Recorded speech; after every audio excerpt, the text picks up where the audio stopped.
সম্মানিত ভিউয়ার্স, আসসালামু আলাইকুম। বিদ্যুৎ মিটারে কিভাবে বিকাশ থেকে টাকা রিচার্জ করতে হয়, আজকে আমি সেই বিষয়টা আপনাকে জানিয়ে দেব। প্রথমে আমরা বিকাশ অ্যাপসে চলে গেলাম।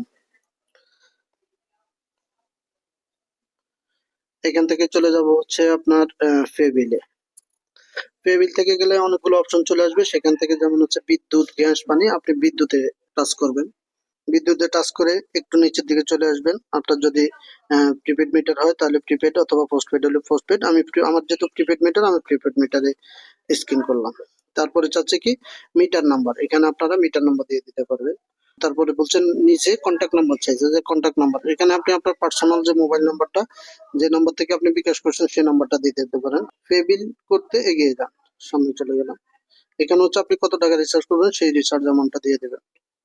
তারপরে বলছে পরের ধাপে যেতে ট্যাগ করুন, এখানে তারপরে বলছে আপনার পিন কোডটা দিয়ে দিবেন। এখন আপনাকে এখানে ডিটেলস দেবে। পে বিল করতে ট্যাপ করে পরের ধাপে, আমি পরের ধাপে চলে গেলাম। পরবর্তীতে চলে যাই রিসিপ্ট ডাউনলোড করুন। এখন আমি যেতে হবে রিসিপ্ট ডাউনলোড করার জন্য। এরপর আপনার যখন মেসেজ আসবে, মেসেজের জন্য অপেক্ষা করতে হবে, যে এই যে আমার মেসেজ চলে আসছে। তো এইভাবে আপনি আপনার বিকাশ থেকে বিদ্যুৎ বিলের টাকাটা রিচার্জ করতে পারেন। কারণ আমরা যখন দোকানে যাই, দোকানে গেলে হয়তো দেখা গেছে আমাদের 20-30 টাকা বিকাশের যে চার্জ, সেই চার্জ নিয়ে যায়। অথবা বিদ্যুতের অফিসে গেলে, বিদ্যুতের অফিস থেকে সেখানে গেলে আমাদের দেখা গেছে দীর্ঘ সিরিয়ালে দাঁড়িয়ে থাকতে হয়।